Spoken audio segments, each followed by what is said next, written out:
Welcome back to Square Off. Puzzled might be one word to describe the reaction to the Arizona Democratic Party's election tactics.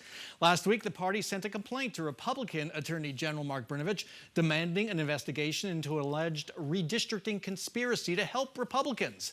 It also became clear the Democratic Party isn't fielding enough candidates to have any shot at gaining the few seats they need to control the legislature. Why do Democrats expect Mark Brnovich to help them, and why are they waving the white flag of surrender at the Capitol months before the election? We're back with our political insiders, Chad Campbell and Marcus Dell'Artino. Chad, that white flag of surrender was designed for you. Kind of the red cape I'm holding out here.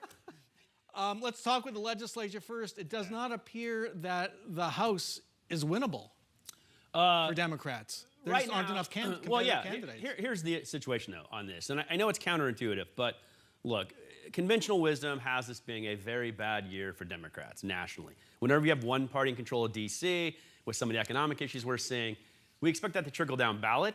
So in these races that are competitive but lean Republican, which are these 5 competitive districts, they all lean Republican, you don't want to dilute that vote with 2 candidates. You want a single shot. And that way you hold the line. Don't lose both races. You get one person in there, and then you change the district over the course of next decade.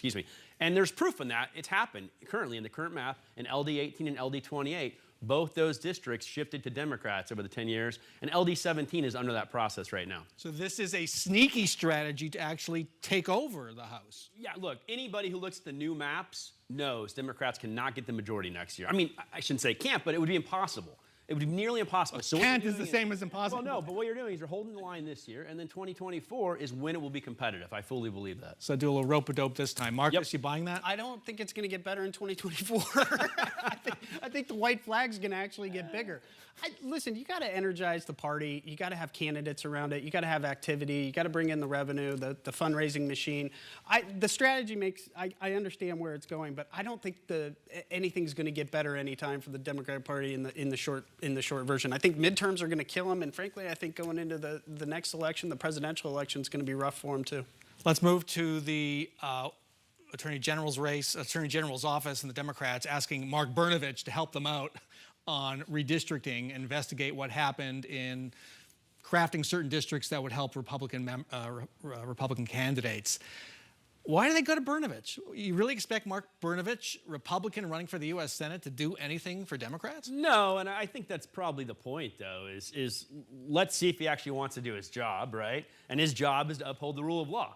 And if you look at what happened during redistricting, we had a Republican member who I think there is evidence may have actually redrawn a line to benefit an incumbent Republican, which is against the constitutional process set in place for that commission. And so they went to Brnovich to say, hey, look at this and see what's going on there. But I don't think anybody expects him to do it, and I think that's kind of the point. Kind of the point, just performative, basically?